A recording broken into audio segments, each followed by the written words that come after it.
여러분 안녕하십니까? 12월 30일 월요일입니다. 박명석입니다. 주말 사이에 전해졌던 충격적인 사고 소식에 많은 분들이 잠 못 이루셨을 것 같은데요.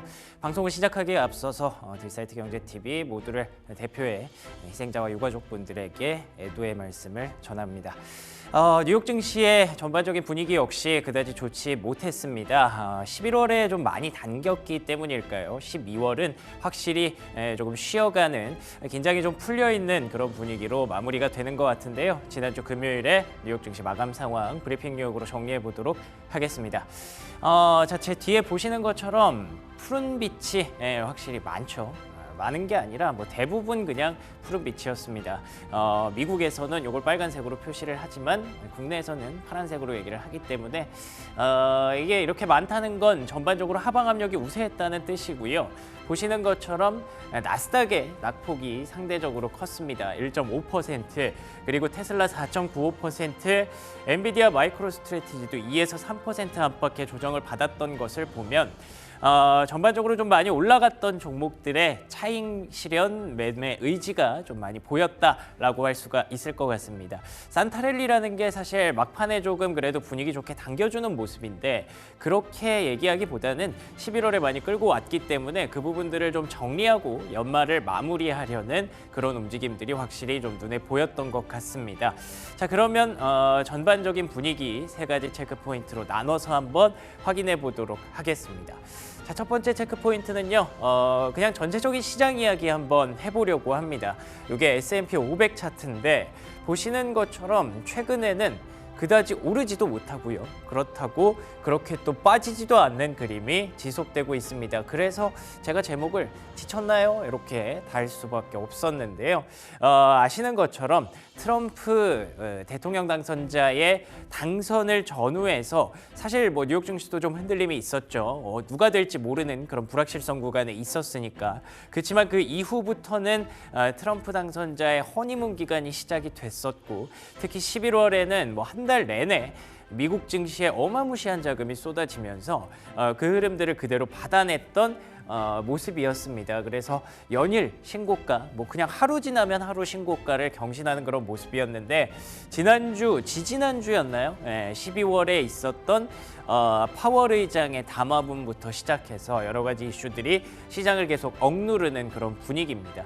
그런데다가 좀 많이 올라왔던 게, 사실 허니문이라는 게 결국에는 펀더멘털이 좋아진 건 아니잖아요. 그냥 미국이 앞으로 시장의 지배력이 좀 높아지지 않을까라는 전망으로 돈의 수급 쏠림이 있었던 거기 때문에, 그 수급 쏠림을 막는 그런 FOMC 결과가 나온 이상 그게 더 뻗어나가기에는 동력이 쉽지 않다라고 볼 수가 있겠죠.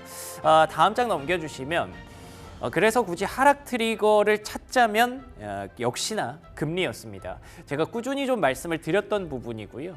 금리가 아마도 하락 트리거가 되지 않을까라고 생각을 했었는데, 지금 특별히 이유를 찾긴 어렵지만 여기 보시는 것처럼 테크주들이 여기 라이징 일즈, 그러니까 금리의 상승으로 인해서 테크주들이 좀 많이 하락을 했기 때문에 시장 분위기가 조금 악화가 됐다, 냉각이 됐다라고 얘기를 하는 거죠. 저는 이 포인트가 조금은 중요하다고 느껴지는 게, 금리가 계속 올라가는데 시장에서 그 누구도 문제를 삼지 않았거든요. 뉴욕 증시는 달라, 나스닥은 신이야 이러면서 계속 올라왔었는데, 이제부터는 시장에서도 특별히 하락할 이유가 없어서 금리에게 핑계를 돌리는 건지 모르겠지만 어찌 됐든 문제를 삼기 시작했다는 거죠. 그렇다는 건 4.6% 넘게 올라온 금리가 결국에는 성장주, 특히 기술주, 많이 올라온 기술주들에게는 취약할 수밖에 없는 포인트거든요. 그래서 이 금리를 좀 안정시켜줄 수 있는지 여부가 아마 내년 초에 가장 중요한 체크 포인트들이 되지 않을까 싶고요. 다음 장 넘겨주시면요, 결국 이 금리가 올라온 것, 그리고 뉴욕 증시가 조정을 받은 것, 그 유동성을 막았던 것, 결국 연준의 금리 인하 의지가 줄어들었기 때문이잖아요. 시장에서는 확실히 근데 좀 앞서갑니다.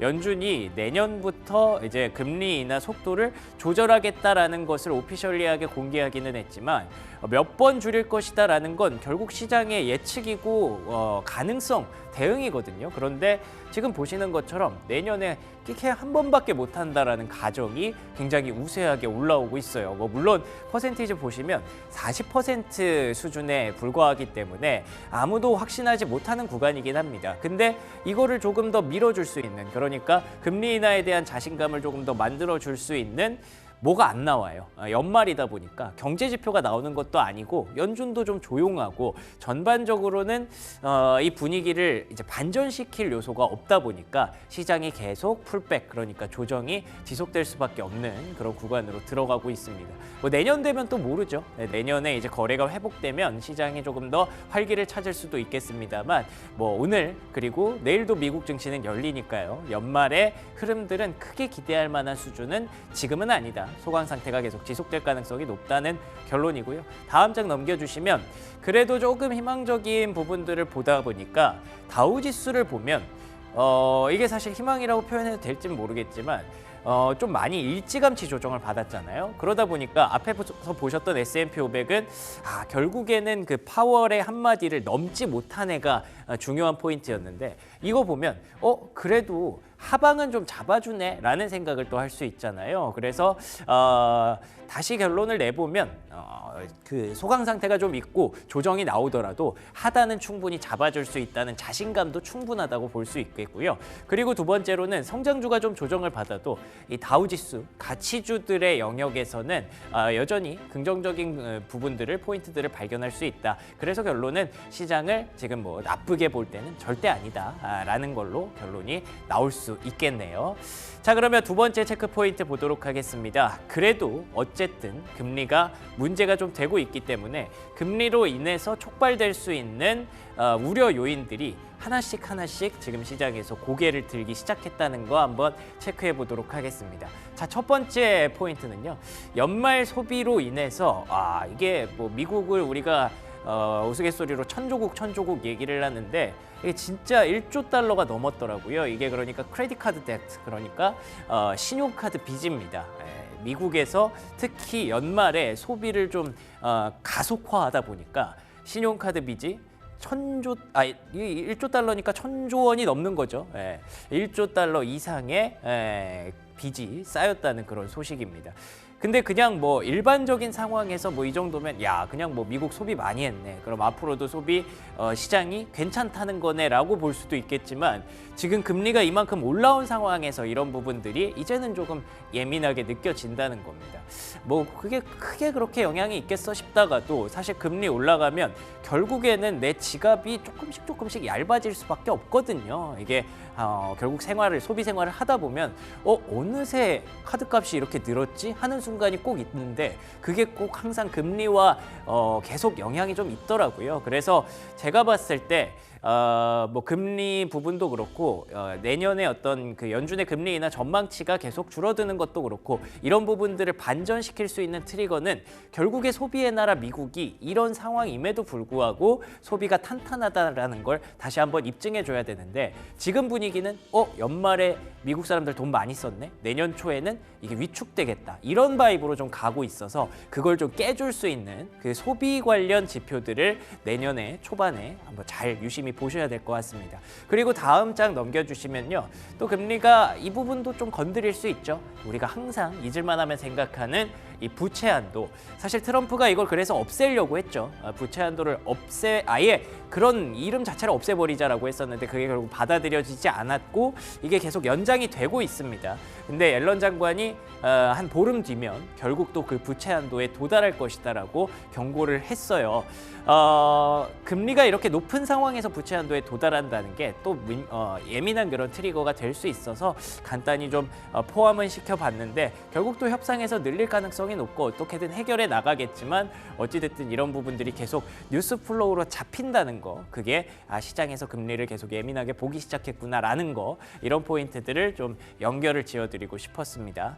자, 다음 장 넘겨주시면요. 마지막 체크 포인트로는 트럼프 정책 관련해서 하나 또 찾아봤는데요. 이게 진짜 되네요. 틱톡 금지법을 일시 중단을 요청을 했습니다. 사실 미국에서 틱톡 퇴출시키려고 진짜 많은 사람들이 정말 오랜 기간 고민하고 회의하고 협의해서 거의 지금 일보 직전이었거든요. 근데 트럼프 당선자가 본인의 당선에 틱톡이 효과가 있었다는 걸 알게 된 이후에 정말 상황이 갑자기 이렇게 급반전이 됐습니다. 이거 참 재밌네요. 이 사람 한 명이 이렇게 오랜 기간 준비했던 중국 앱 퇴출법을 결국 이렇게 중단시킬 수도 있겠구나. 물론 아직 그냥 요청이기 때문에 중단이 된 건 아닙니다만 이렇게 되면 또 의외로 또 시장의 분위기가 또 달라질 수 있겠죠. 미국과 중국 간에 항상 갈등만 있는 건 또 아니구나. 트럼프라는 사람이 또 이렇게 중간에서 또 중심을 또 잡아줄 수도 있구나라는 바이브도 나타날 수 있어서 내년 1월에 시장에 좀 긍정적인 분위기로 해석이 되기를 한번 기대해 보도록 하겠습니다. 자, 그러면 특징주 한번 보겠습니다. 섹터맵 보시면 아이고, 네, 전부 빨간불이 거의 다 이렇게 들어와 있네요. 그러니까 미국도 참 들쭉날쭉한 연말이 지속되고 있는 겁니다. FOMC 이후에 이런 그림을 우리가 봤었는데 그 이후에 좀 반등을 하면서 산타가 진짜 있었네 했는데 결국에 연말 증시 분위기를 놓고 보자면 전체적으로 좀 쉬어가는구나 라는 게 여기서 확실하게 좀 느껴지죠. 그래서 이슈 있었던 종목들 몇 가지만 뽑아봤는데요. 다음 장 넘겨주시면요. 일단 이번 주뿐만 아니라 앞으로도 계속 중요하겠지만 이번 주에 특히 더 중요한 테슬라입니다. 5% 가까이 조정이 나왔죠. 그렇지만 하방은 확실히 지지가 되고 있는 430달러 구간은 지지가 되고 있는 구간이고요. 이게 또 1월 2일을 기점으로 중요한 일정이 하나 있습니다. 4분기 인도량이 발표가 되는데 과연 숫자로도 테슬라가 이 주가 강세를 증명할 수 있는지 입증할 수 있는지 중요한 시험대에 이번 주 목요일쯤에 발표가 될 예정이고요. 그리고 두 번째 특징주는요. 넷플릭스입니다. 넷플릭스가 뭐 오징어 게임뿐만 아니라 이슈가 여러 가지 많더라고요. NFL 그러니까 미국 프로 풋볼이죠. 그거를 생중계를 시작을 했는데 2,500만 명 정도 평균 시청자 수가 나왔다고 하더라고요. 넷플릭스는 확실히 이제 어떤 컨텐츠도 중요하지만 이 라이브 시스템에 대해서 계속 어필을 하고 있는 것 같아요. 그러면서 광고까지 같이 붙여서 이제 홍보를 하는 그런 분위기고 내년 1월부터는 WWE 로우라고 하잖아요. 어릴 때 저도 굉장히 많이 봤는데 그것도 이제 넷플릭스에서 생중계를 시작한다고 합니다. 그래서 재료는 굉장히 많은데 시장의 좀 분위기가 좀 좋지 않다 보니까 좀 조정을 받았던 그래도 아래 꼬리를 달면서 역시나 하방을 많이 지지해줬던 넷플릭스였고요. 자, 마지막 특징주라고 하기 조금 뭐한데 그래도 계속 움직이니까 중소형주들 얘기 간단히 한번 해보도록 하겠습니다. 리게티 컴퓨팅 뭐 다 아시죠? 이제는 아이온큐보다 이건 더 많이 이제는 유명해진 것 같은 그런 양자 관련주고요. 양자 관련주들은 계속 지금 거래가 붙고 있습니다. 아무래도 계속 앞서 보셨던 것처럼 섹터맵도 보셨던 것처럼 딱히 재밌는 종목이 없다 보니까 그 중소형주 트레이딩 하시는 분들은 미국에서도 이렇게 계속 이쪽에서 계속 싸움을 하고 계시고요. 레드캣 홀딩스 오랜만에 보는데요. 이게 드론 관련주였잖아요.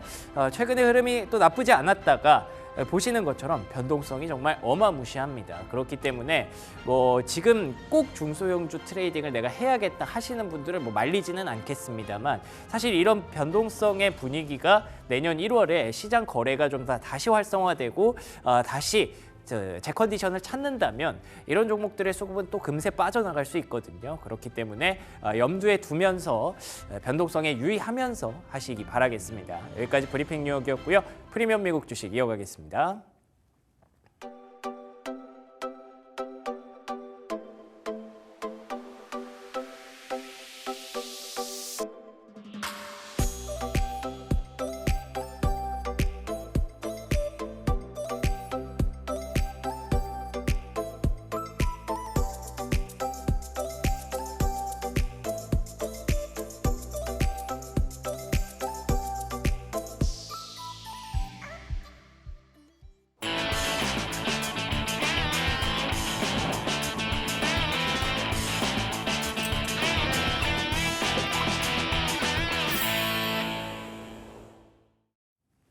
네, 프리미엄 미국 주식 들어왔습니다. 글로벌 증시 마감 상황 정리해보고요. 오늘 국내 증시 전망 가져가도록 하죠.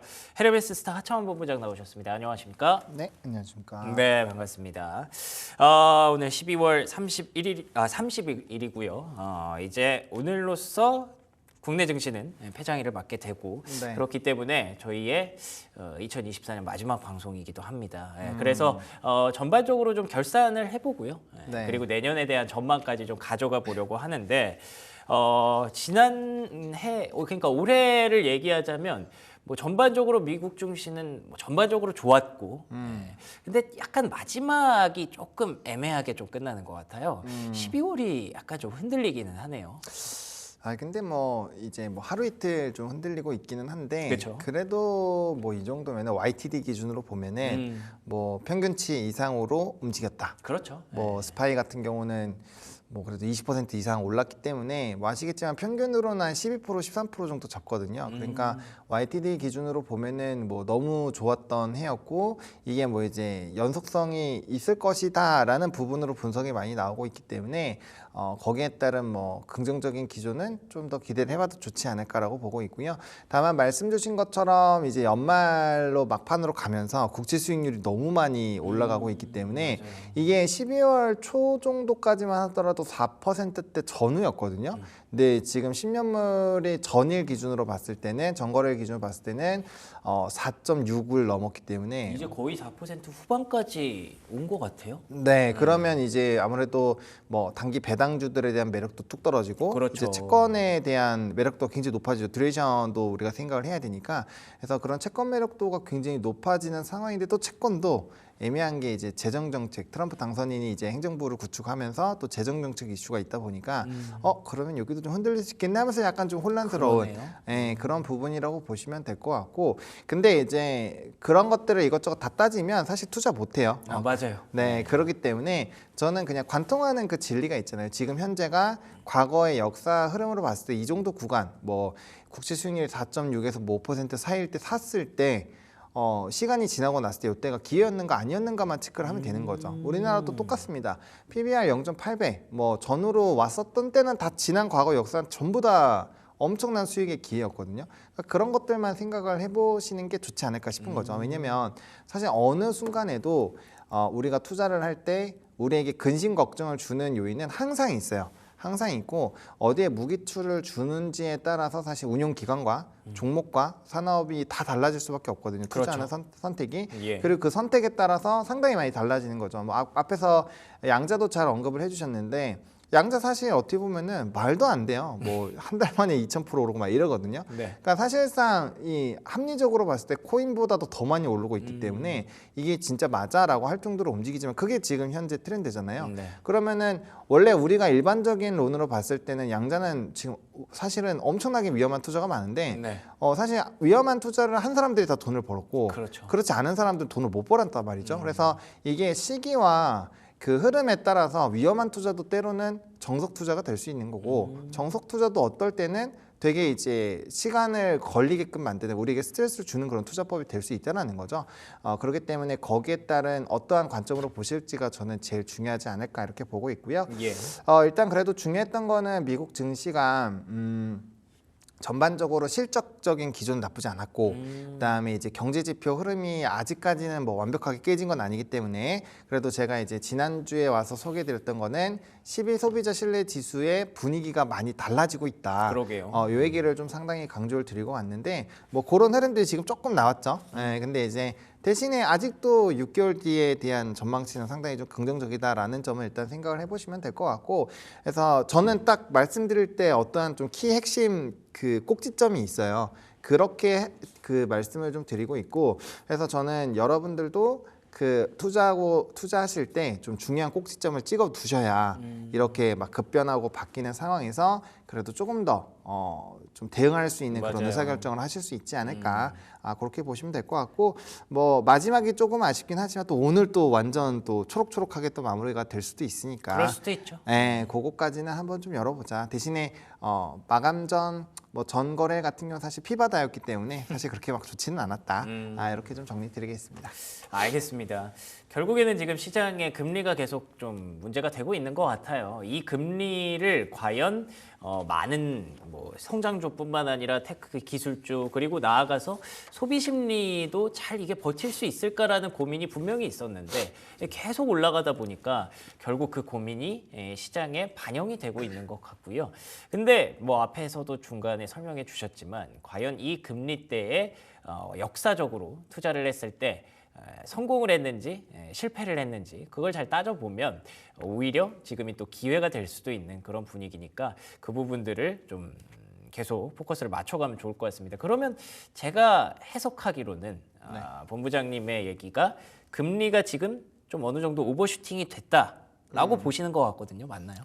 네, 조금 과열권에 들어와 있다라고 생각을 합니다. 그러니까 이제 뭐 행정부가 들어오고 재정 정책을 어떻게 하는지에 따라서 조금 달라지긴 하겠지만 뭐 지금 정도 수준이면은 뭐 충분히 채권 ETF도 저는 접근을 해야 된다라고 보고 있고요. 왜냐면 그렇죠. 예를 들어서 대표적으로 TLT 같은 ETF 같은 경우는 그러니까요.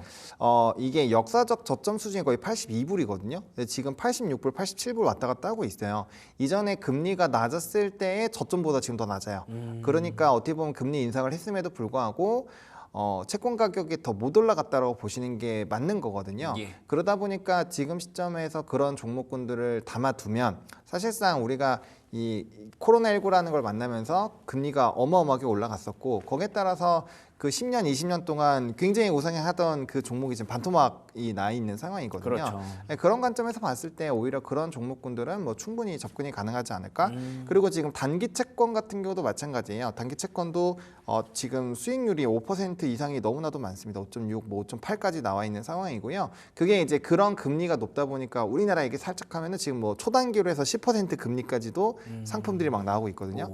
그러면 기대 수익률이 사실 스파이라든지 QQQ가 YTD로 10에서 뭐 14% 이렇게 되잖아요. 그럼 그 수익률이 과연 적느냐에 대해서 고민을 해볼 필요가 있다라는 거죠. 예, 그래서 그런 생각들을 해보면 뭐 충분히 이 수익률이 높음에도 불구하고 채권이나 이런 쪽은 투자 매력도가 상당히 높아지고 있는 쪽이고 또 이제 이 얘기를 조금 더 이어가 보면.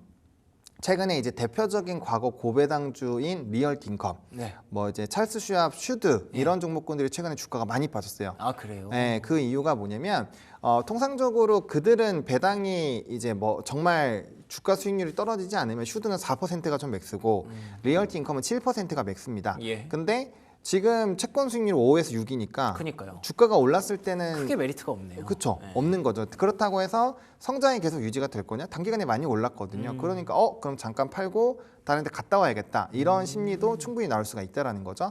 그래서 대부분 과거에 뭐 지금 요즘에 합성 옵션 ETF가 워낙 많이 나오다 보니까 과거에 고배당 ETF는 ETF 종목군들이나 개별주들은 지금은 완전 저배당주예요. 그러네요. 네, 그런 상황이긴 하지만 어쨌든 전통적인 그런 고배당 주들이 대거 한 10% 이상씩 차익이 나왔단 말이에요. 그 근거는 단기간에 국채 수익률이 급하게 튀기니까 그 종목군들이 급하게 떨어졌어요. 차트가 다 그렇습니다. 그러면 그걸 모아가는 전략도 역으로 가능하겠네요. 그렇죠. 그 얘기를 드리고 싶은 거죠. 그래서 사실 제가 그래서 아까 꼭지점을 얘기를 드린 게 어떠한 꼭지점을 집중해서 보느냐에 따라서 이 투자 아이디어가 엄청나게 무럭무럭 나온다라는 거죠. 게다가 그들의 가장 큰 장점은 캐시플로우까지 만들어 주기 때문에 우리가 향후 장기 투자를 한다거나 아니면 어떠한 개별주를 투자를 할 때 상당히 안정감을 느낄 수가 있다라는 거죠. 게다가 이렇게 환율이 높으면 우리 또 환전하기 싫어하잖아요. 물론 미국장 하시는 분도 그냥 하지만 어쨌든 간에 그래도 1,480원은 좀 부담스럽긴 하거든요. 왜냐면 이게 나중에 정치적인 리스크 해소가 되고 수출이 좀 좋아지면 1,300원대 중반까지만 빠져도 10%가 빠지는 건데 그럼 10% 올라봐야 본전이거든요. 그렇죠. 근데 지금 미국 증시가 높잖아요. 그렇죠. 그러면은 지금 약간 애매하다라는 맞아요. 거죠. 네, 그런 생각까지 해보신다면 그런 투자 아이디어도 굉장히 좀 좋을 수가 있다. 그래서 어쨌든 채권 수익률은 상당히 높은 상황이지만 충분히 투자로 활용하기에는 저는 뭐 나쁘지 않은 그런 상황이라고 보고 있고 물론 조금 더 올라갈 거라고 생각을 하고 있어요. 왜냐하면 우리가 이제 대선 전부터 얘기를 했었던 거잖아요. 이제 해리스 후보가 됐을 때 그리고 트럼프 후보가 됐을 때 이제 재정 정책에 대한 부담감이 압도적으로 높았기 때문에 그렇죠. 트럼프가 돈을 훨씬 더 많이 쓸 것으로 예상되기 때문에. 그렇죠. 네. 그리고 그러려고 지금 코인에서 스테이블 코인에서 이제 돈을 또 국채 쪽으로 끌고 가려고 하는 그렇구나. 것도 다 그런 스토리이거든요. 네. 그러니까 잘 뜯어 보시면 국채를 발행을 많이 하기 위한 준비를 많이 하고 있어요. 그러면은 뭐 금리가 올라가는 것도 당연한 이치겠네요. 그렇죠. 그리고 저는 그 아까 틱톡도 과연 대선만으로 일까라는 생각을 하거든요. 뭔가 있겠죠. 네, 중국이랑 일본이 국채를 팔아버리면 또 힘들어요. 아 그러네. 네, 근데 우호적으로 하면 국채 안 팔겠죠. 눈치를 또 보는 거예요. 네, 저는 그렇게 생각을 하고 왜냐면 많이 찍어야 되니까 지금 그쵸. 상황이 불법 이민자 날리고 하면 제가 말씀드렸던 것처럼 분명 노동에서 문제가 생길 확률이 높아요. 그럼 그거 잡으려면 뭘 해야 될까요? 정부 주도 지금 요즘에 ADP 민간 고용이나 이런 것들 보시면 정부 주도의 고용이 그렇게 좋지 않아요. 그러면 그런 것들을 다 해놔서 정부 차원에서 뭔가 할 수도 있고 그런 행동을 해야 되잖아요. 어떤 액션을 취해야 되니까 저는 그런 스토리로 보고 있거든요. 트럼프가 갑자기 틱톡에 대해서 긍정적으로 할 거면은 예. 관세나 이런 것부터 안 했어야죠. 그러네요. 근데 관세는 계속 패잖아요. 그러니까 저는 국채 부분이 좀 크지 않을까라는 생각이 들어서 그런 스토리로 생각을 해보면 수익률은 좀 높아질 수 있긴 하겠구나.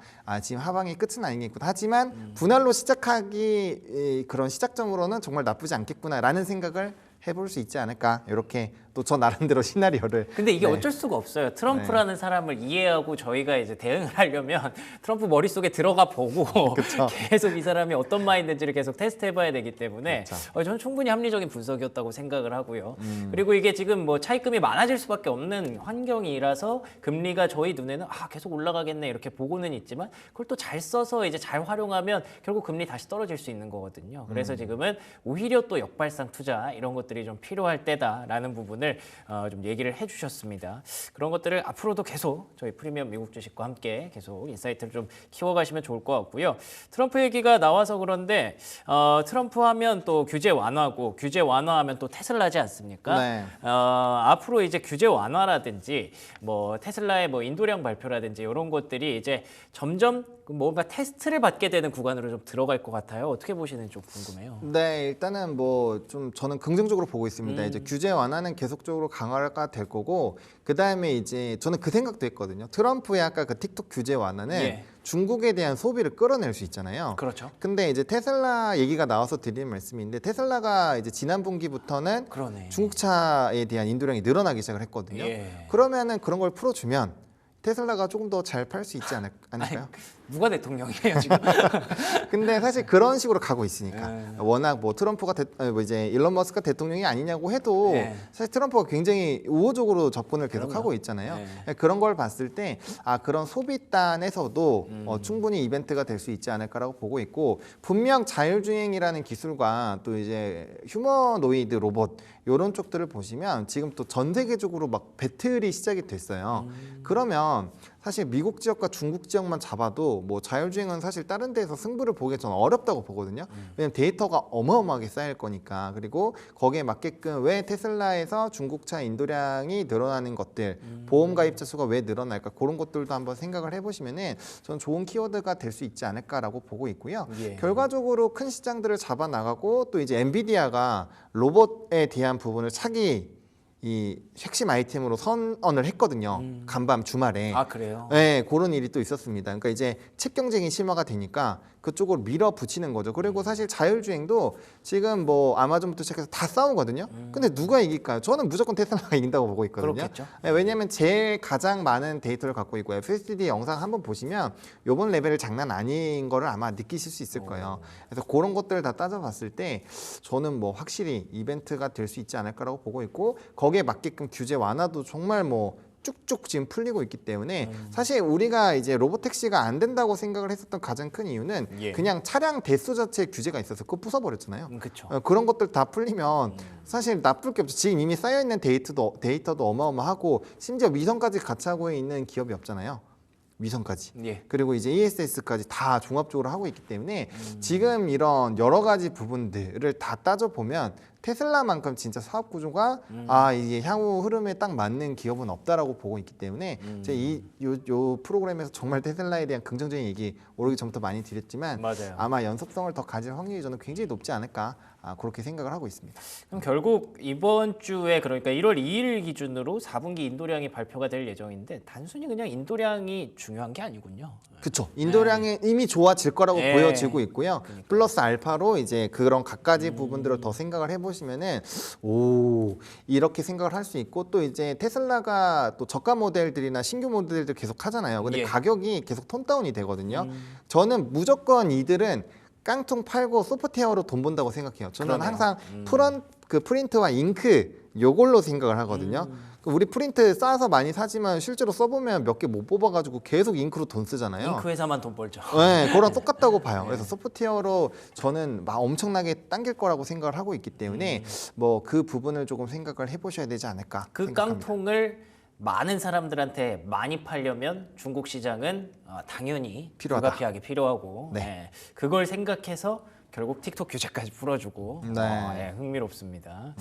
알겠습니다. 그러면 이번 주 뭐 주목해야 될 그런 지표들이 좀 있다고 들었는데 어떤 부분들이 좀 있을까요? 네, 이번 주 같은 경우는 이제 S&P 뭐 글로벌에 대한 지표, 그다음에 이제 뭐 경제 지표들이 좀 나와요. 그러다 보니까 좀 기대가 되긴 하는데 이게 이제 휴장이 좀 길게 있잖아요. 일본 같은 경우 1월 3일까지 그냥 쉬어버리고, 맞아요. 예, 뭐 미국 같은 경우도 조금 이 쉬는 흐름이 있고, 그다음에 쉬고 나서 바로 나오는 게 고용 데이터 이런 것들이 나오기 때문에 뭐 우리가 항상 따져보고 있는 뭐 주간 실업수당 청구 건수 이런 거 꼭 따져봐야 될 것 같고요. 또 ISM 제조업 요 PMI가 또 이제 공공시에 나와요. 그러니까 이제 결국엔 토요일로 넘어가면서 나오거든요.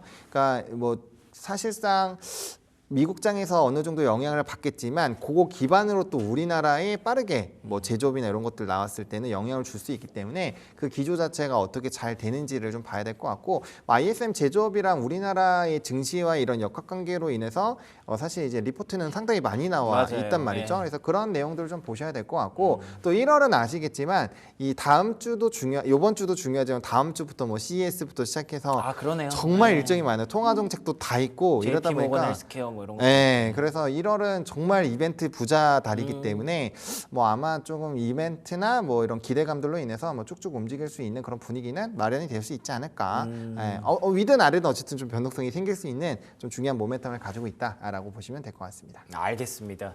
뭐 그러면은 결과적으로 내년에 대한 어떤 전망을 얘기하려면 조금 지금 금리가 부담스럽고 이게 좀 더 올라갈 수 있는 구간이기 때문에 변동성은 나올 수 있지만 그래도 전반적으로는 좀 좋게 보고 계시는 거죠. 네, 저는 뭐 여전히 롱 포지션 잡아야 된다고 보고 있고요. 대신에 올해 같은 경우는 사실 전방위적으로 투자가 잘 유효했지만 맞아요. 이제 내년 같은 경우는 상당히 좀 좁혀야 될 것 같아요. 근데 저는 일단 AI랑 로봇은 껴이고 가야 된다고 생각을 하고 있기 때문에 하드웨어보다도 좀 소프트웨어와 이제 로봇 쪽으로 좀 연결을 해봐야 될 것 같고 그러다 보면 아마 위성까지는 엮일 겁니다. 그래서 같은 산업군들 하나 봐야 될 것 같고 나머지 부분은 조금 수출이나 이런 흐름들에서 좀 변동이 나올 거라고 보고 있기 때문에 그 추후 산업군들 뭐 양자 같은 경우도 사실 뭐 많이 오르긴 했지만 앞으로 계속 이벤트가 될 것 같고 대신에 이게 역학관계예요. 양자가 잘 되면 코인이 안 좋기 때문에 그럴 수 있죠.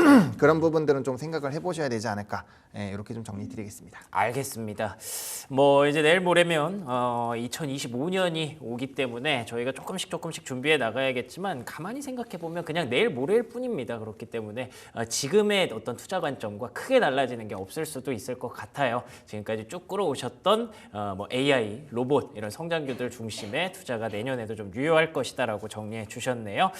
지금까지 헤르메스 스타 하창원 본부장과 얘기 나눠봤습니다. 오늘도 좋은 말씀 고맙습니다. 네, 감사합니다. 네, 국내 증시 읽으러 가보겠습니다. 브리핑 서울 최인 앵커와 함께 하시죠. 네, 시간 참 빠르죠. 어느새 오늘이 올해 마지막 거래일입니다. 2024년 참 탈도 말도 많았던 것 같은데요. 주말 사이에는 또 한 번 슬픈 소식이 전해지기도 했습니다. 동트기전이 가장 어두운 법이라고들 하잖아요. 올 한 해 이제 다 지나갔고요. 내년에는 우리 증시가 그리고 우리나라가 좀 환하게 빛을 발할 수 있는 하루하루가 됐으면 좋겠다라는 소망을 품고 시작을 해보도록 하겠습니다. 자, 지난 금요일에 국내 증시는 또 한 번 출렁이는 모습을 보였습니다. 코스피, 코스닥 모두 다 1%가 넘는 하락. 코스피는 장중에 2,400도 내어주고 말았었는데요. 그래도 2,400선 사수하면서 장을 마쳤습니다. 2,404포인트 종가가 만들어졌고요. 코스닥은 665포인트에서 장을 마쳤습니다. 환율의 움직임이 너무나 부담입니다. 하루하루 치솟는 환율, 결국에는 1,480원도 돌파가 됐다. 이제 1,500원 가는 거는 시간 문제다라는 이야기가 나오고 있는 상황인데요. 외환당국의 개입에도 전혀 약발이 먹히지 않고 있습니다. 언제쯤 환율의 안정세가 좀 보여질지, 그래야만 우리 국내 증시 안에서 외국인들이 좀 돌아와 줄 텐데요. 외국인들의 팔자세는 금요일에 좀 강하게 연출이 되는 모습이었습니다.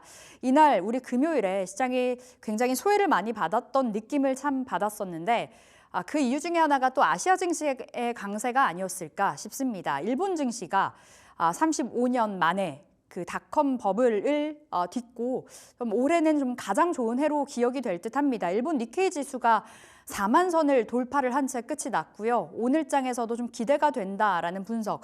결국에 한국 증시만 이번 올 한 해 참 힘들었던 것 같습니다. 중국 증시도 이 부양책에 대한 기대감을 안고서 금요일에 강한 상승을 시연해냈습니다.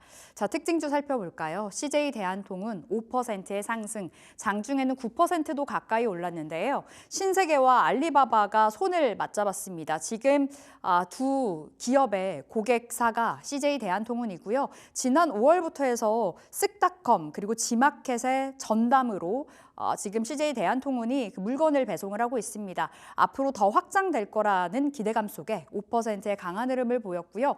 삼양식품은 아쉽게도 등을 돌린 채 마감이 됐습니다만 지금 가장 높은 목표 주가가 키움증권에서 제시를 했었던 TP 93만 원이었는데요. 한화투자증권에서 금요일에 80만 원에서 100만 원으로 목표 주가를 상향시켰습니다. 중국에서의 이 생산 공장을 설립하고 있는 그 기대감도 있고요. 역시나 불닭볶음면 내년에 더 잘 팔릴 것이다라는 부분, 그리고 수출주여서요. 고환율 수혜주로도 거론이 되고 있습니다. 그리고 금요일에 전해졌던 소식, 건기식으로도 손을 뻗겠다라는 이야기였는데요. 근력 개선 소재, 판권을 확보했다. 건강기능식품 우리도 할 거야 라는 쪽으로 좀 이야기가 되고 있습니다. 삼양식품 계속해서 보실 필요가 있겠습니다. 음식료 내에서 많은 증권사들이 탑픽으로 제시를 하고 있는 상황이고요.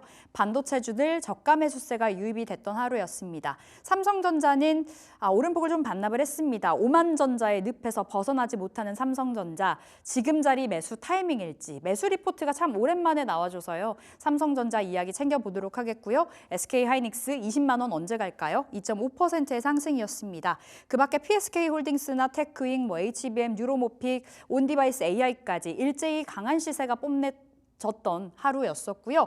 자율주행도 너무나 좋았습니다. 머스크 트레이딩 그 중심에 서 있는 자율주행, CES 2025에 대한 모멘텀까지 안아가고 있는데요. 이제 열흘 앞으로 남은 상황입니다. 스마트 레이더 시스템이 무려 15%의 급등 보였고요. SOS랩, i3 시스템, 퓨런티어, 넥스트칩 같은 종목들이 일제히 빨간불을 켜주었습니다. 자, 반면에 콘텐츠주들 오징어 게임 2 다들 재밌게 보셨나요? 차익 실현 매물이 좀 강하게 출회되는 모양이었습니다. 기대만큼은 아니었다라는 이야기가 나와주면서 아티스트 스튜디오가 하한가에 들어갔습니다. 아티스트 유나이티드도 하한가에서 마감이 됐는데요. 대주주가 오징어 게임의 주연 배우 이정재로 알려져 있죠. 하한가 직행된 채 마감, 덱스터도 24%, 위직 스튜디오도 25%, 굉장히 골이 깊은 하루를 보였습니다. 자, 좀 더 자세히 살펴볼 텐데요. 원체 오징어 게임 1이 흥행을 정말 제대로 했었고 신선한 소재로 많은 분들의 눈을 사로잡았었지만 이번에 2는 조금은 아쉬웠다라는 평가가 계속해서 나와주는 상황입니다. 뉴욕타임즈에서는 오징어 게임 2의 그 점수를 100점 만점에 무려 30점으로 줬더라고요. 그리고 너무나 실망스러웠다라는 그 제목을 달면서 정말 많은 외신들이 좀 혹한 그 평을 내고 있는 상황입니다. 그렇다 보니 관련주들의 주르륵 미끄러짐이 연출됐던 하루. 하지만 또 트럼프 관세에서 무풍지대로 불리우는 콘텐츠주이다 보니 지금 자리에서 오히려 매수 기회일까도 살펴보실 필요가 있겠습니다. 자, 그리고 엔터주까지 보실 텐데요. 엔터주가 지난 9월부터 해서 너무나 좋았습니다. 특히나 실적이 좋았었던 JYP 엔터 3분기 실적이 날아올랐고 스트레이키즈 너무나 잘 나가고 있고 굿즈가 정말 많이 팔리면서 3분기 실적 좋았는데 4분기 더 좋아질 거다라는 이야기가 나와주고 있는 상황입니다. 하지만 너무 많이 올라갔던 탓일까요? 9월부터 11월까지 JYP가 무려 50% 가까이 올랐습니다. YG도 40% 가까운 상승 보였고요. SM 또한 30%의 수익률을 가져갔는데 최근에 많이 빠졌거든요. 근데 현대차증권에서는 오히려 매수의 기회다라고 이야기를 하고 있습니다. 신한투자증권에서도 내년에 수익 본격화가 될 것이고 엔터 업종은 내년에도 주도 섹터가 될 거다라는 평가를 내고 있었기 때문에 콘텐츠와 엔터에 대해서 계속해서 좀 눈길을 줘 보실 필요가 있겠습니다. 자, 그리고 두 번째, 양자컴퓨터 관련주. 우리 시장 안에서 지금 테마주들의 강세가 이어지는 가운데 그 테마주 중심에 양자컴퓨터가 있습니다. 미국의 양자컴퓨터 관련주들이 정말 많이 올랐다 보니 우리 증시 안에서도 관련주들 찾기에 좀 분주한 모습이었죠. 관련주들 일제히 상승을 보여주고 있는 가운데 중국과 미국의 양자컴퓨터마저도 갈등의 가열이 좀 보여진다. 조짐이 보여진다라는 이야기가 전해지고 있습니다. 쭈칭즈 3.0, 구글이 지난번 윌로 새로운 양자칩을 공개를 했었습니다. 기존의 슈퍼컴퓨터가 100해년을 걸려서 풀어야 되는 문제를 이번 이 윌로가 구글의 이 칩이 무려 5분 만에 풀어냈다라는 소식 속에 양자컴퓨터 관련주들이 질주를 해줬는데요. 중국의 쭈칭즈 3.0이 이 윌로를 내보이고 나서 한 열흘도 채 안 된 시점에 공개가 됐다라는 부분이 하나의 관전 포인트 되겠습니다. 그리고 샤오홍, 중국의 지금 최초로 500큐비트 이상 양자칩이 샤오홍이고요. 우콩이라고 불리우는 이 양자칩도 지금 현재 133개국에서 27만 회 연산 작업에 활용 중이라고 합니다. 미국이 지금 제대로 견제를 하고 있고요. 원체 이 중국의 양자컴퓨터 기술이 커진다면 결국에는 안보의 문제가 될 수밖에 없겠죠. 이 군사적인 문제 그리고 이 암호를 풀어내는 데 있어서 중국이 굉장히 잘하기 때문에 미국이 제대로 견제를 하고 있습니다. 수출 제한과 투자 제한을 나서고 있는 상황이고요. 지금 22개의 양자 연구기관에 수출 통제하고 있고요. 투자 제한 또한 반도체 AI와 함께 중국의 양자 기업 투자 금지령을 내린 상황입니다. 양자 컴퓨터 관련주들 금요일 시장 안 좋았는데도 너무나 좋았었고요. 이 안에서 대표 주자들이죠. KCS와 한국첨단소재가 상한가 들어가면서 마감이 됐습니다. 계속해서 봐야 될 테마일지 일단 지난 금요일에는 이 뉴욕의 양자 컴퓨터 관련주들이 쉬었었거든요. 오늘 장에서 한 템포 좀 쉬어감을 나타낼지도 체크해 볼 필요가 있겠습니다. 자, 올해 마지막 거래일 궁금한 종목 Y, SB인베스트 이주호 본부장 함께하겠습니다. 어서 오세요. 안녕하세요. 네, 본부장님 먼저 포인트 1 보겠습니다. 환율 포비아, 환율이 1,480원.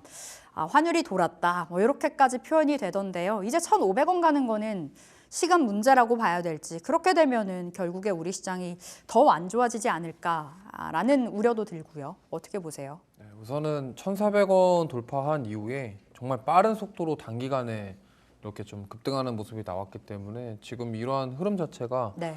좀 내년에도 이어질 가능성이 높다라고 보고 있고요. 1,500원까지도 충분히 빠른 시간 안에 도달할 가능성이 높지 않을까 이렇게 생각을 하고 있습니다. 뭐 여러 가지 이유들이 있겠습니다만 어쨌든 국내 지금 뭐 원화 약세뿐만이 아니라 아시아의 통화도 다 지금 약세를 보이고 있는 상황이고 네. 워낙 지금 달러가 강세를 계속 보이고 있는 상황이고 거기에다가 이제 트럼프가 좀 자국을 위한 그러니까 미국을 위한 정책 그러한 부분들이 오히려 시장의 돈의 흐름 자체를 좀 미국 쪽으로 더 끌어당기는 그런 이슈가 있기 때문에 예. 그런 상황에서 지금 달러 강세는 당분간 이어질 가능성이 높다라는 점 참고하시면 좋을 것 같고요. 지금 어떻게 보면은 뭐 아시아 국가뿐만이 아니라 지금 전반적으로 지금 미국의 돈이 쏠리는 현상 자체가 이런 투자자를 심리적으로도 작용을 하고 있고 네. 이러한 돈의 흐름이 지금 당분간은 이어질 것이다 이렇게 봤을 때 내년에 달러가 아마 원달러 확률이 지금 1,500원 이상 가지 않을까. 1,500원도 갈 수 있다. 네, 갈 가능성이- 것이다. 네, 가능성이 높다라고 저는 생각하고 있습니다. 환율의 강세가 좀 너무 두드러지는 이 구간에서 사실 외국인들이 지난 금요일에 순매수를 해줘서 선물이요. 선물 시장에서 순매수 기조를 보여줬기 때문에 일시적인 상승일까 싶었었는데 쉽지 않아 보입니다. 우리 본부장님께서 1,500원 가능성 말씀 주셨고 연초 포트폴리오 전략 결국에는 이제 1월을 대비해야 되지 않습니까? 정말 많은 이벤트가 자리하고 있는 1월. 사실 1월 효과도 있잖아요. 그렇다면 지금을 좀 매수의 기회로 잡아봐야 될지 어떻게 보세요? 포트폴리오 전략이요. 지금 어떤 막 공격적으로 비중을 확대하고 이럴 시기는 좀 아니라고 생각을 하고 있고요. 어느 정도 반등은 나올 수 있기 때문에 네. 지금 1월에 JP모건 헬스케어부터 시작해서 CS 2025까지 이벤트들이 있고 또 이거에 대한 기대감에 어느 정도 반등은 나올 가능성이 있다라고 생각을 합니다. 근데 이게 지금 V자 반등처럼 막 네. 극적인 반등이 나올 것이냐 이렇게 보기엔 좀 어렵고요. 그동안 좀 많이 지지부진했었고 이 부분에 대해서 좀 어느 정도 기대감이 반영이 될 수 있다면은 반등은 나올 수 있겠지만 그 반등이 연속적인 반등이 될지는 좀 지켜봐야 될 것 같다라는 예. 말씀을 좀 드려보겠고 가장 중요한 것은 외국인들의 이제 수급입니다. 아까 말씀하셨던 것처럼 지금 선물은 계속적으로 지금 외국인들이 파생 상품 안에서 수익을 내고 있기 때문에 네. 그 안에서 수급의 하루 이틀에 대한 변화는 그렇게 중요하다라고 볼 수는 없겠고요. 이게 이제 연속적으로 수급이 들어와 줄 수 있는지 그러면 원달러 환율이 계속 올라가는 상황에서 지금 외국인들의 그런 신규 자금 유입이 과연 이루어질 수 있는지에 대한 부분들.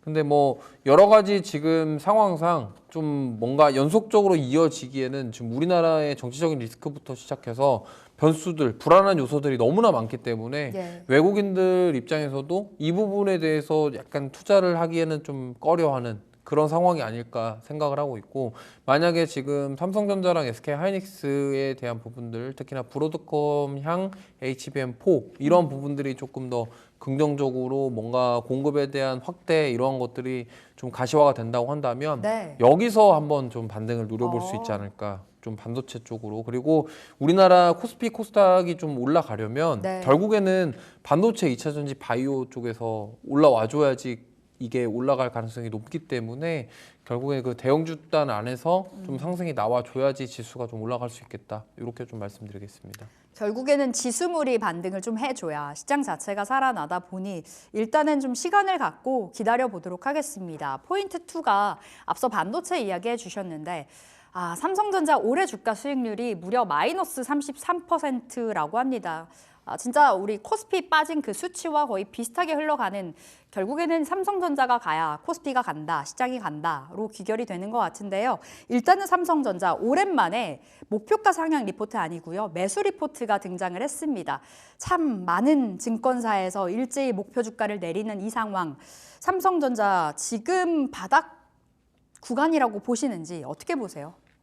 바닥이라고 장담하기는 어렵지만 일단은 지하실이 있을 수도 있다. 네, 추가 하락이 나올 가능성도 있지만 그래도 어느 정도 하방 경직성을 지금 확보해가는 과정이다. 좀 이렇게 봐야지 맞을 것 같아요. 왜냐하면 지난번에 5만 원 살짝 이탈하고 나서 추가 이탈이 나오기보다는 좀 그 5만 원대 위에서 지금 계속적으로 유지를 해주고 있는 상황이기 때문에 제가 봤을 때는 만약에 여기서 다시 한번 5만 원만 무너지지 않는다고 한다면 어느 정도 저점을 이제 다져가는 모습들 예. 하방 경직성을 확보를 하고 있다 정도로 해석해 볼 수 있겠고요.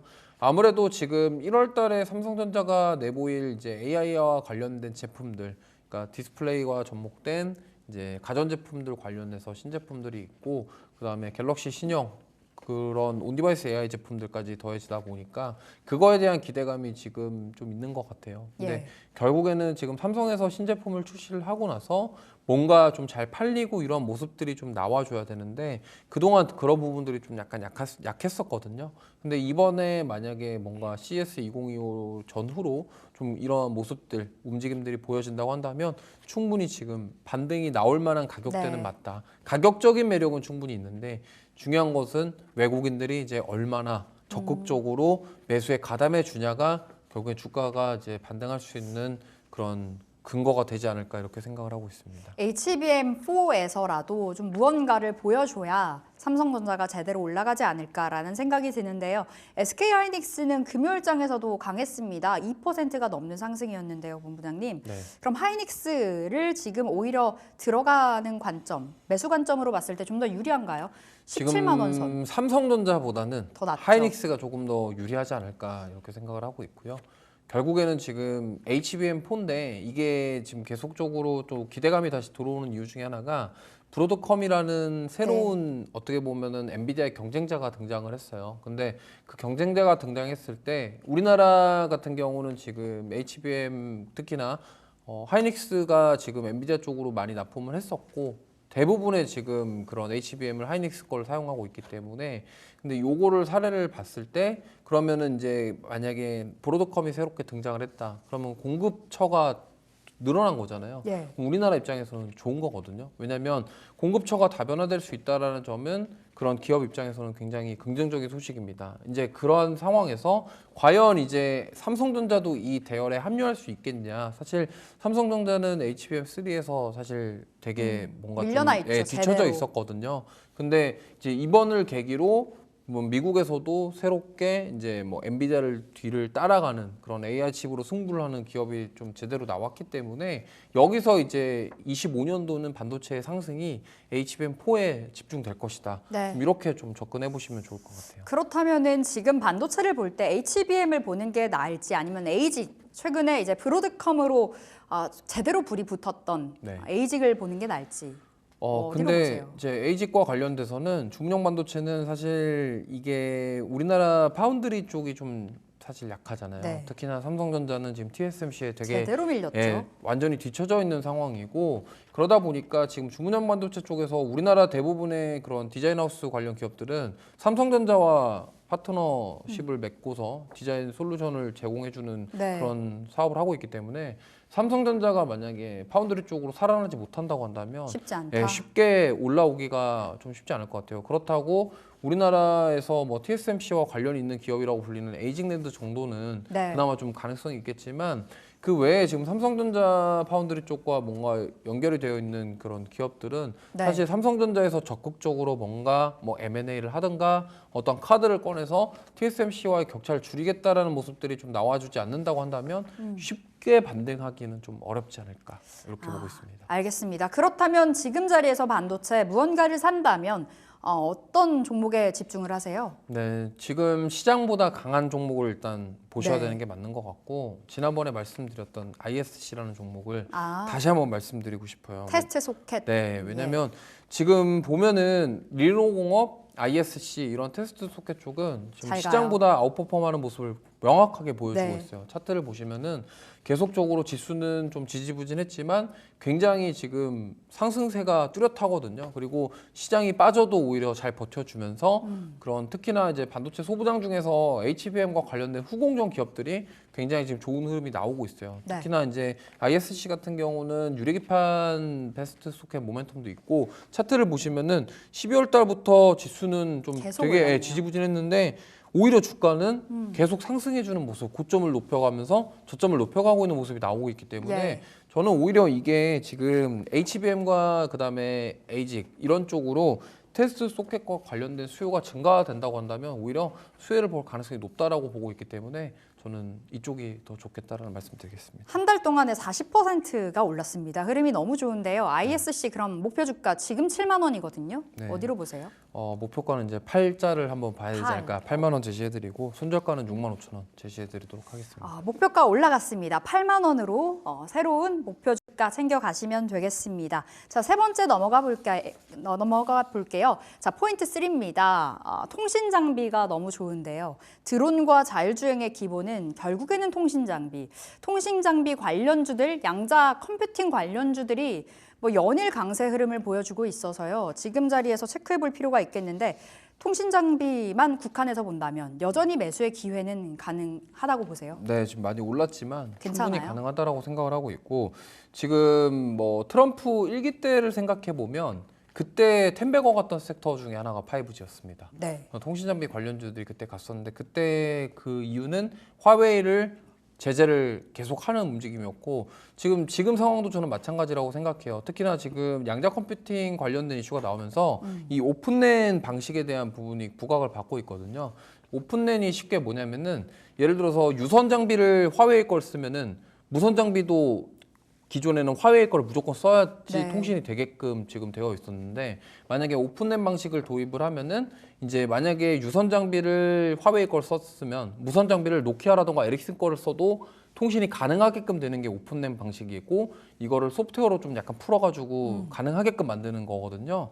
근데 이게 지금 계속적으로 지금 국방수권법 미국에서 발효가 되면서 사실 생물보안법에 대한 기대가 컸는데 오히려 이쪽에 지금 부각을 네. 받고 있어요. 그러면서 트럼프 2기가 들어서게 되면은 계속적으로 화웨이를 제재를 할 것이고 이미 지금 독일이라던가 일본은 오픈랜 방식을 다 시공이 됐고 이제 정식 서비스를 할 예정에 있다고 합니다. 그러다 보니까 지금 만약에 이 오픈랜 방식이 전 세계적으로 도입된다. 그러면은 화웨이를 계속 제재를 하면서 오히려 우리나라의 기술력이 있는 그런 노키아라던가 에릭슨보다 우리나라 쪽에 좀 가격적인 매력 이런 부분들이 부각이 되면서 가능성이 있지 않을까 이렇게 보고 있기 때문에 네. 저는 이쪽 통신 장비 쪽은 계속 좋은 흐름 나올 거다 이렇게 보고 있습니다. 시세의 연속성 좀 이어질 가능성이 높다. 통신 장비 말씀 주셨고 양자 컴퓨팅은 어떻게 보세요? 너무 많이 올랐다가 사실 변동성이 크긴 합니다만 상방으로 더 두들기고 있는 것 같아서요.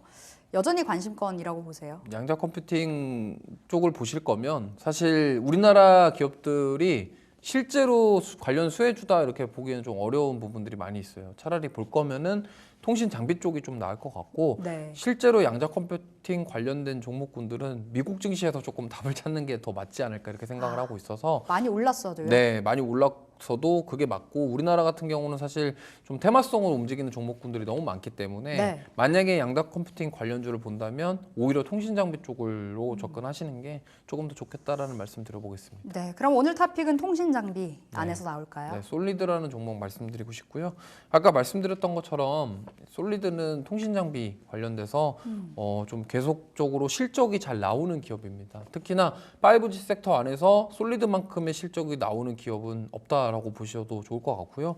특히나 아까 오픈랜 얘기를 했는데 이 솔리드가 오픈랜 관련된 기술을 가지고 있고 네. 이미 유럽 쪽 독일에다가 이미 좀 공급을 하고 있어요. 그러다 보니까 독일에서 오픈랜 관련된 서비스를 하고 있는데 거기에 대한 매출이 있고 그렇다고 한다면 지금 3분기 실적도 증가세를 보이고 있고 앞으로도 이거에 대한 부각을 받을 것이다. 이렇게 좀 접근하시면 좋을 것 같습니다. 네, 솔리드 가격 전략 세워볼게요. 네, 솔리드 목표가는 8,000원이고요. 손절가는 6,000원 제시해드리도록 하겠습니다. 네, 통신 장비 여전히 시세 좀 기대 가능하다 말씀 주셨고요. 탑픽으로 솔리드 받았습니다. 목표가 8,000원, 손절가 6,000원 확인해 보시면 되겠습니다. 자, 여기서 인사드릴게요. SP인베스트 이주호 본부장 함께했습니다. 말씀 고맙습니다. 감사합니다.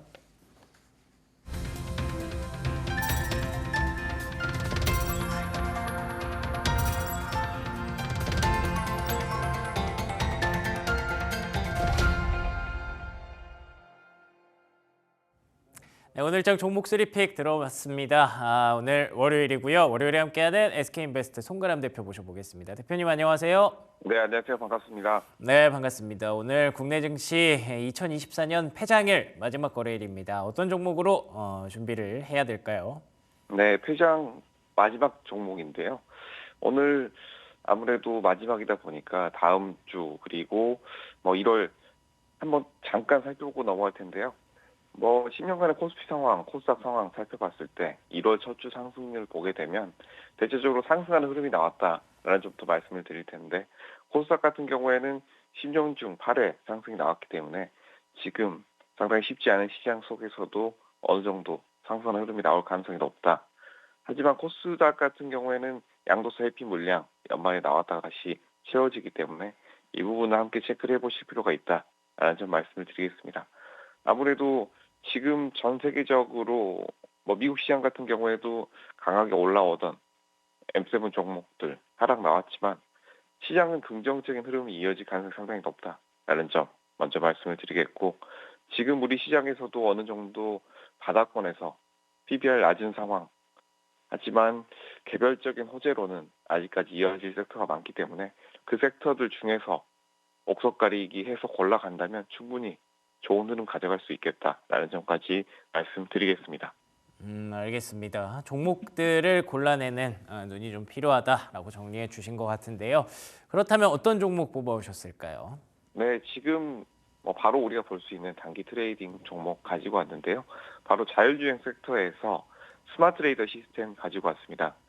이 회사 같은 경우에는 모빌리티용 및 비모빌리티용 4D 이미징 레이더 신호 처리하는 기술을 가지고 있는 회사인데요. 현재 자율주행에 대한 이슈들이 계속해서 이어져 오고 있다는 점, 그리고 미국에서의 자율주행 규제 완화, 시범 서비스가 2기 트럼프 정부 들어와서 계속 이어지고 있다는 점이 가장 큰 호재라고 볼 수가 있겠죠. 자율주행 시장 같은 경우에는 연평균 30% 이상 매년 성장하고 있기 때문에 중장기적으로도 굉장히 메리트가 있는 시장이다. 또 한 가지, 미중 갈등이 계속해서 지속이 된다라고 했을 때 이쪽에 대한 미국에 대한 지원 계속해서 늘어날 수 있기 때문에 이 부분에 있어서 국내 기업들도 충분히 기회가 될 수 있다라는 점까지 이 세 가지 체크해 보시는 것이 좋겠고요. 매수가는 13,500원, 목표가 17,000원, 손절가 12,000원 함께 제시해 드리도록 하겠습니다. 좋습니다. 스마트 레이더 시스템 자율주행 관련주 중에 최근에 또 시세 탄력이 좀 올라오는 그런 종목이죠. 자율주행이라는 그 프레임은 테슬라라는 종목이 계속해서 주가의 변동성을 보여주는 한 지속될 가능성이 높아 보입니다. 그렇기 때문에 현재 시점에서도 접근이 충분히 가능한 가격대라고 보셨고요. 조금 조정 나왔을 때 13,000원대에 접근을 해서 목표가 17,000원, 손절가 12,000원으로 가져가는 전략 정리해 보도록 하겠습니다. 송가람 대표와 함께한 종목 스마트 레이더 시스템이었습니다. 대표님 고맙습니다. 네, 감사합니다. 앵커의 픽 이어가겠습니다. 오늘의 앵커의 픽은요. 반도체 쪽에서 한 종목 뽑아봤는데요. 에이징랜드라는 종목 오랜만에 다시 한번 가져와 봤습니다. 자율주행 그리고 AI 뭐 이쪽에 대해서 에이징랜드가 할 일이 충분히 많아질 것으로 예상이 되기 때문에 이 종목을 한번 픽을 해봤고요. 아시는 것처럼 반도체 디자인 하우스 기업입니다. 이제 팹리스, 파운드리 뭐 이런 얘기들을 많이 하잖아요. 근데 아시는 것처럼 TSMC가 열심히 만드는 그런 기업이고요. 주문을 받아서 만드는 기업이고 그 주문을 하는 기업들은 미국의 빅테크 기업들이 즐비하죠. 내가 이제 AI를 할 건데 이렇게 반도체를 만들어줘라고 TSMC한테 주문을 넣으면 그걸 그대로 만들어주는 그런 공정을 거치는 건데 근데 그게 우리가 뭐 얘기하는 것처럼 뭐 과자 하나 만들고 뭐 떡 하나 만들고 이런 게 아니잖아요. 워낙에 좀 복잡하다 보니까 그 사이사이에서 역할을 하는 기업들이 굉장히 많아지기 시작했습니다. 그 중에 하나가 이런 에이징랜드와 같은 그런 기업이라고 보시면 될 것 같고요. 주말 사이에 또 뉴스가 하나 나왔는데요. TSMC에서 내년 1분기 이제 미국의 공장 양산을 시작한다고 보도가 나왔습니다. 내년 1분기부터 양산이 시작되면 이미 준비는 거의 끝났다고 봐야 될 것 같죠. 그렇기 때문에 이와 관련된 기업들의 종목들의 역할이 조금 더 늘어날 가능성이 높아 보입니다. 또 에이징랜드 자체적으로도 TSMC, ARM을 넘어서 계속 글로벌 기업들이랑 컨택을 하고 있다고 하더라고요. 글로벌 고성능 데이터 센터 시장에서는 또 대만 쪽에서 새로운 파트너를 찾았다는 뉴스도 최근에 좀 있었거든요. 그렇기 때문에 앞으로 바빠질 것으로 할 일이 많아질 것으로 예상되는 종목 에이징랜드 올해 마지막 종목 픽이었습니다. 자 그러면 AI는 올해 마지막 종목 픽 어떤 종목을 줄 것인지 굉장히 좀 궁금하네요.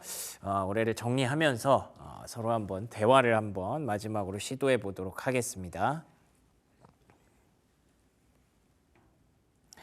2024년 국내 증시가 굉장히 다사다난했고 안 좋은 소식들이 좀 많았던 것 같은데 혹시 어떻게 평가하니?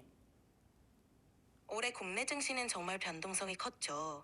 특히 여러 악재들로 인해 어려움이 많았던 것 같아요. 그래도 시장에는 늘 기회가 있으니 앞으로의 전망을 잘 분석하면서 대응하는 게 중요할 것 같습니다. 그러면 내년에는 어떻게 좀 코스피와 코스닥이 조금 살아날 수 있을까? 혹시 살아날 수 있을 걸로 생각한다면 이유들을 좀 얘기해 줄 수 있니? 내년에는 경기 회복과 금리 인하 기대 등이 주요 동력이 될 수 있어요. 특히 미국의 금리 정책 변화나 글로벌 경기 회복이 코스피와 코스닥에 긍정적인 영향을 줄 가능성이 있습니다. 또한 정부의 정책 지원이나 신산업 성장도 중요한 역할을 할 수 있겠죠. 근데 미국이랑 국내는 올해 많이 디커플링 되는 모습을 보였는데 미국 기대감이 내년에는 한국으로도 좀 전이가 될 수 있을까?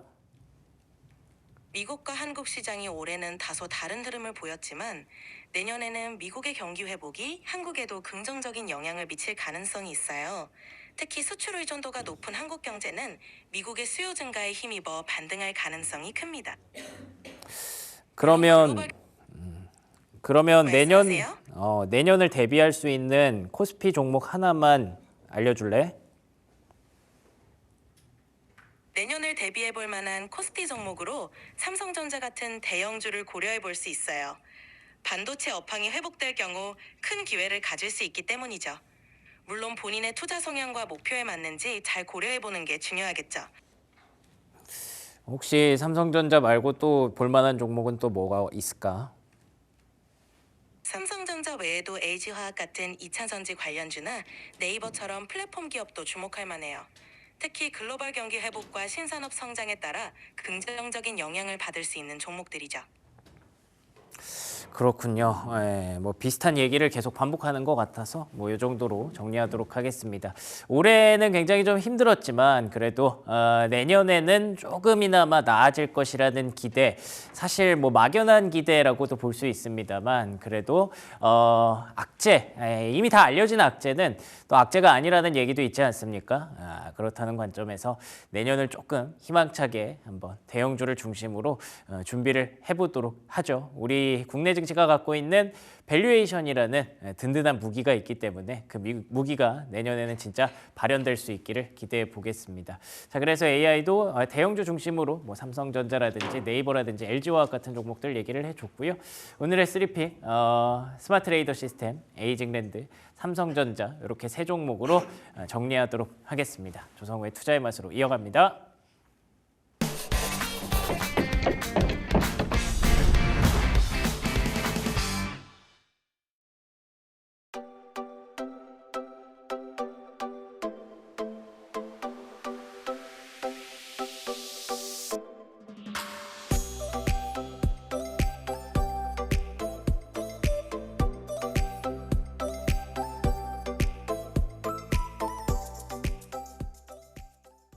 네, 조성우의 투자의 맛 함께하겠습니다. SK증권 영업부 PIB센터 조성우 부장 나오셨습니다. 어서 오세요. 네, 안녕하세요. 네, 부장님, 오늘이 우리 함께하는 마지막 날입니다. 아, 그런가요? 네. 오늘이 마지막 거래일이에요. 그러네요. 예. 시간이 어쩜 이렇게 빠른지 네. 올 한 해 참 힘들었는데요. 예. 어떠셨나요? 일단 사실 연말 들어서 더더욱더 우리 시청자 여러분들 피로감이 엄청 크실 네. 거예요. 또 주말에 또 좋지 않은 또 사고 소식도 들렸고 시장도 뭐 산타랠리는커녕 지금 뭐 잃어버린 부분들을 되찾는 것도 지금 버거운 그런 상황이다 보니까 사실 그 어느 때보다 연말 분위기가 안 나긴 합니다만 마지막 뭐 연말에 그냥 액땜했다라는 그런 마음으로 좀 내년엔 좀 좋아지겠거니 네. 그렇게 생각해야 되지 않을까 이런 생각이 들고요. 자, 지난 거래일도 시장 되게 버거웠잖아요. 우리 시장 그래도 좀 뭐 막판에 조금 유종의 미를 좀 거두나 싶었는데 또 환율이 1,380원을 장중에 또 돌파해버리고 이러다 보니까 계속 좀 무거운 흐름이죠. 일단 잠깐 뭐 차트 보면서 시장 점검해 보면 네. 일단 환율 부분이 굉장히 좀 부담되기는 한 상황인데요. 일단 기본적으로 이 환율의 변동성이 커지는 것은 역시 정치 불확실성이라고 볼 수밖에 없습니다. 일단 이달 초에 있었던 그 계엄 이슈 이후에 어떤 탄핵안의 가결까지는 그래도 어느 정도 좀 완화되는 쪽의 그런 시각이었습니다만 그 이후에 여러분들 뭐 정치 관련한 뉴스 보면 벌써 피로감이 크잖아요.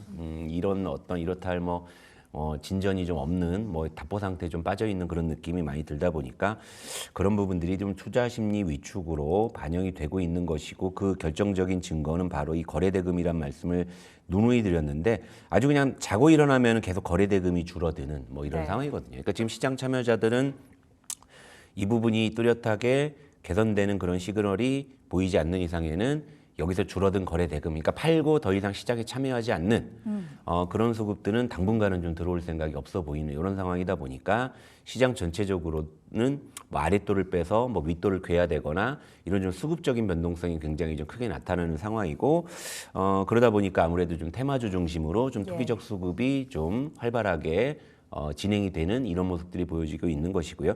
다만 이제 지난 거래일만 놓고 보게 됐을 때는 지수가 그렇게 좀 하방 압력이 큰 상황에서 반도체가 좀 해주는 모습이었다라는 부분은 우리가 이제 내년 시장에서 어떠한 힌트를 또 가져야 되는지를 보여주는 어떤 중요한 시그널이라고 좀 보고 있고요.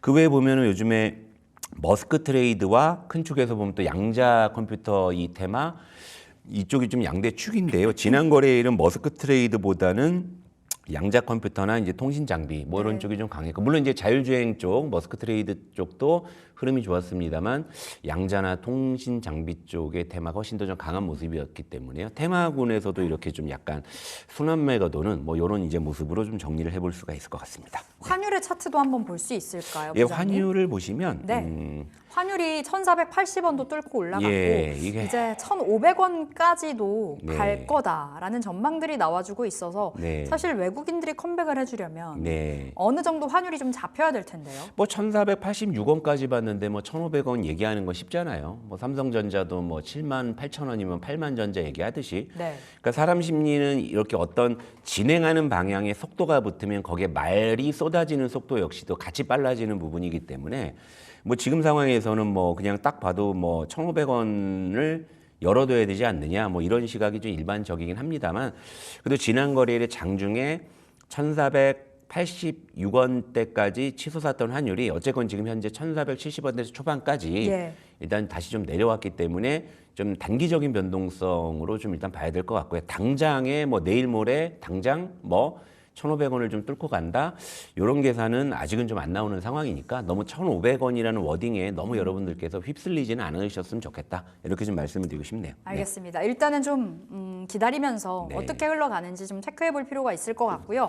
앞서 반도체 점검 도와주셨습니다만 시장이 이렇게 안 좋은데 반도체는 좋았습니다. 삼성전자는 보합권에서 금요일에 뭐 등락을 이어갔었고 하이닉스가 3%대 장중에 강세를 보이기도 했었거든요. 그럼 연초에는 결국에는 반도체 봐야 된다로 좀 귀결이 되는 것도 같아요. 일단 그렇게 봐야 될게요. 일단 이 화면 한번 보실게요. 일단은 삼성전자 하이닉스를 좀 같이 놨는데 일단 제가 전에도 한번 말씀드렸지만 이 삼성전자와 하이닉스가 그동안에는 역동조화 됐었잖아요.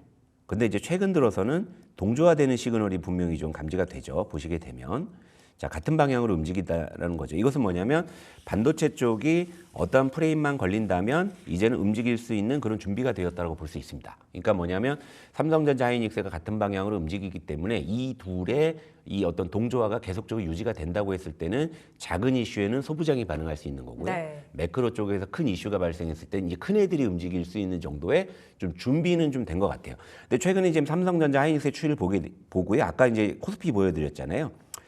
코스피를 보시게 되면은 코스피 같은 경우 어디 갔냐? 잠깐만요.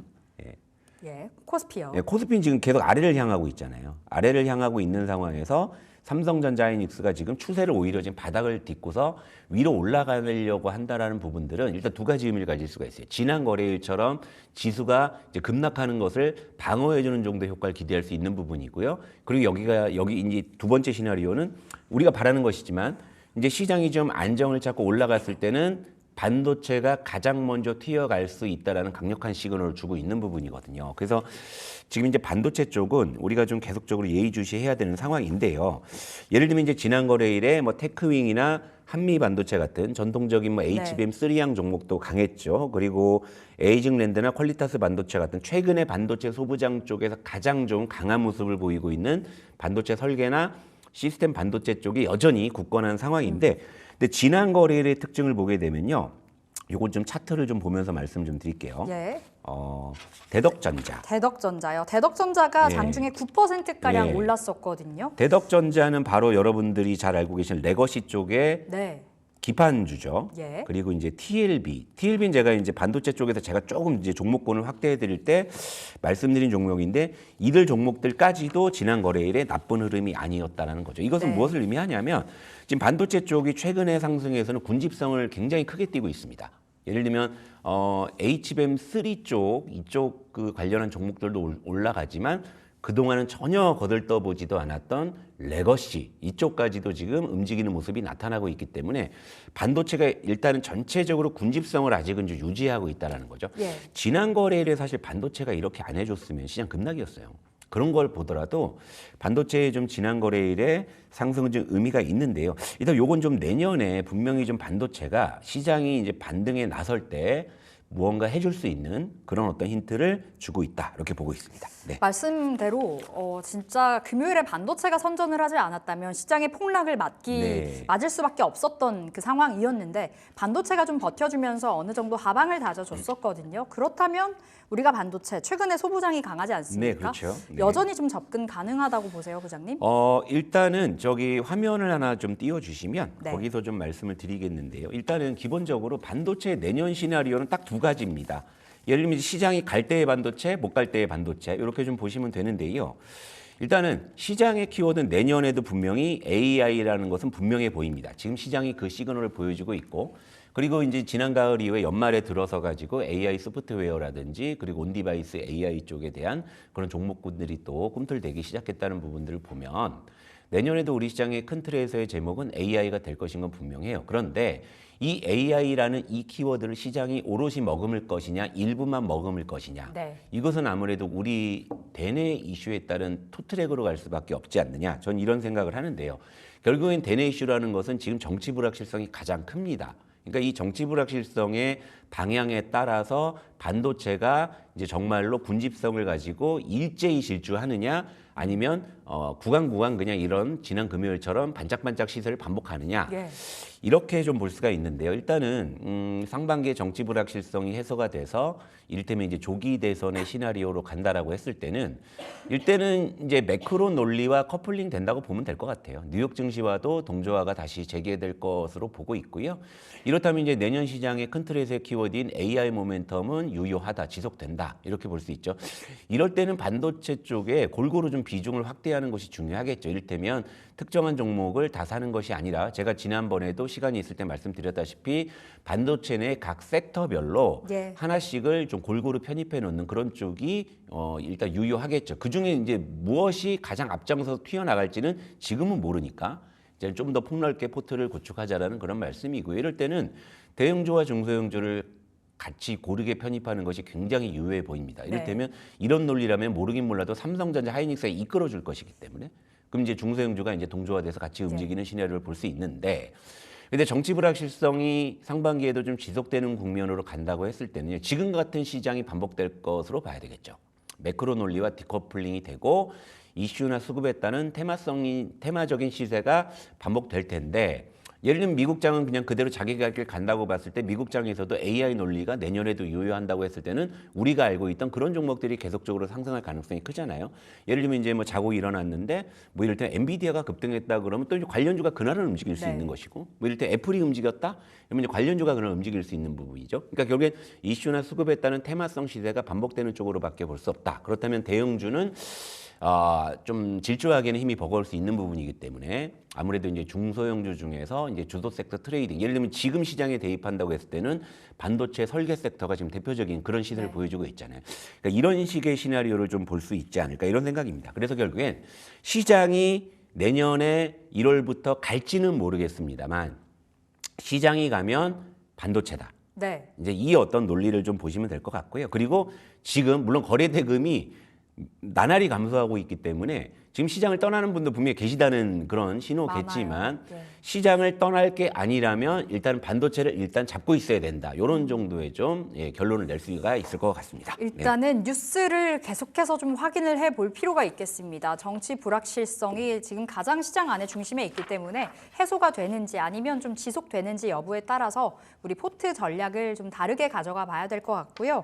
시장 안에서 테마주 전성시대가 네. 펼쳐지고 있습니다. 지난 금요일에는 머스크 트레이드, 자율주행이 좋았고요. 양자 컴퓨팅은 뭐 말할 것도 없어요. 너무나 네. 좋은 시세를 보여주고 있어서 네. 지금 자리는 어떻게 들어가 봐야 될까요? 뭐 양자가 뭐 요즘 시장이 이러고 뭐 움직이는 게 뭐 양자 뭐 이런 거밖에 없으니까 뭐 이제 이런 부분에 대해서 여러분들의 관심이 없을 수가 없습니다. 일단 점검을 해볼게요.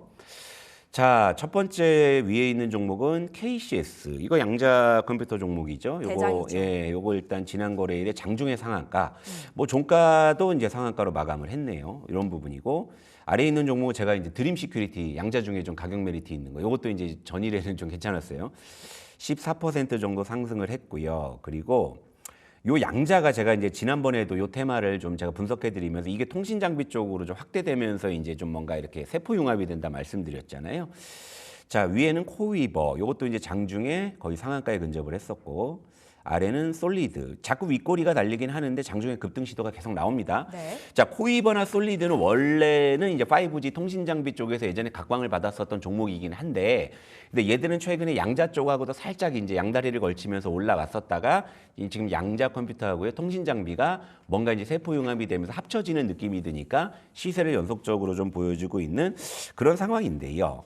근데 이 양자 컴퓨터 미국에서도 뭐 이제 퀀텀이라는 종목 뭐 난리가 나고 뭐 했잖아요. 아이온큐나 이런 종목들.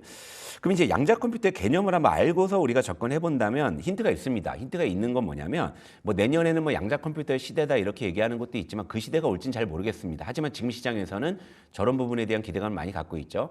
양자 컴퓨터, 양자 역학상, 양자 얽힘 중첩 이런 어려운 용어 치우고요. 기존 컴퓨터는 0과 1의 이진법을 가지고 순차적으로 연산했다고 하면은요. 양자 컴퓨터는 0과 1을 같이 계산해 버려요. 예시는 암호에도. 그래서 이제 양자 컴퓨터가 본격화되면은 비트코인 같은 이런 블록체인들은 위협에 처할 수밖에 없다는 네. 얘기가 뭐냐면 자, 개념 쉽게 설명해 드릴게요.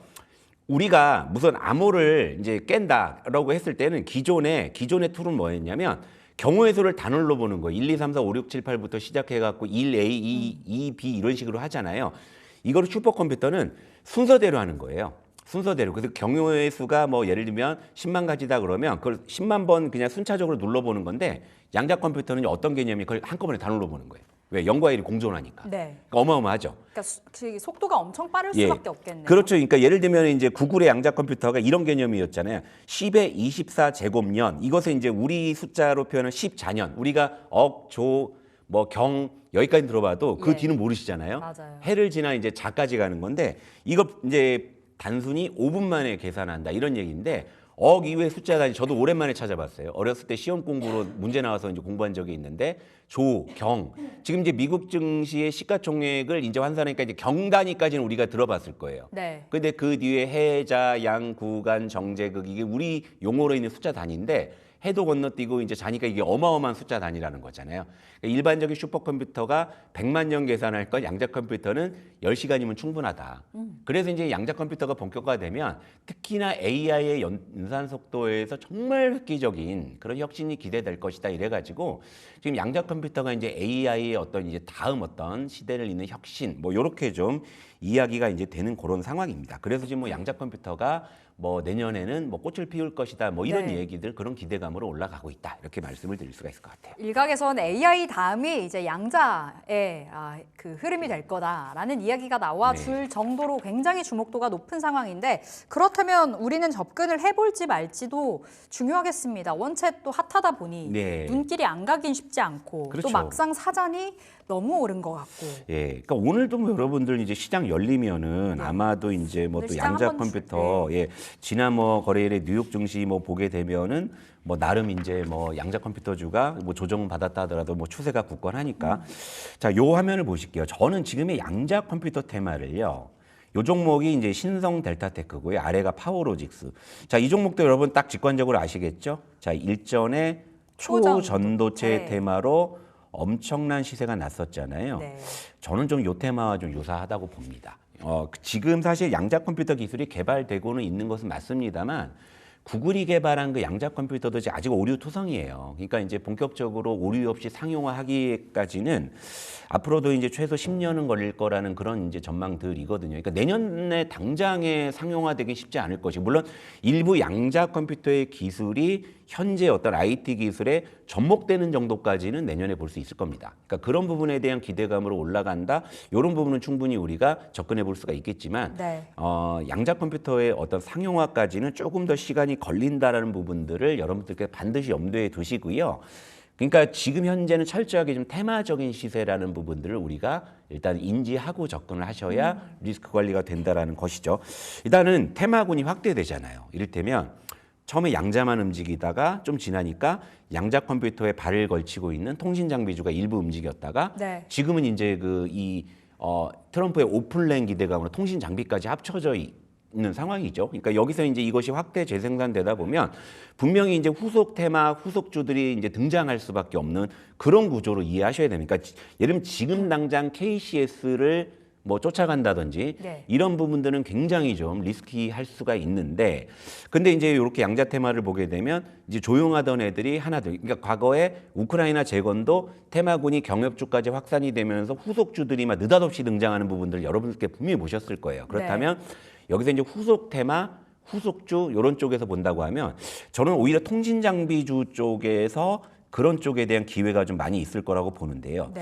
일단 이 종목은 RFHIC입니다. 최근에 이제 통신 장비 모멘텀으로 바닥에서 좀 올라오고 있는데 다른 통신 장비주들에 비해서는 아직 가격 메리트가 분명히 있는 상황이죠. 그러니까 이런 쪽으로 좀 힌트를 확대해서 접근하셔야지만이 여러분들이 그 변동성에 대한 위험을 최소화하면서 기대 수익을 높여갈 수 있다. 이런 말씀이거든요. 그러니까 양자 컴퓨터의 대장주를 직접 지금 따라붙는 것보다는 후속적인 시세가 기대될 수 있는 쪽에서 좀 길목 매수를 해놓고 네. 기다리시는 부분이 좋을 것 같고요.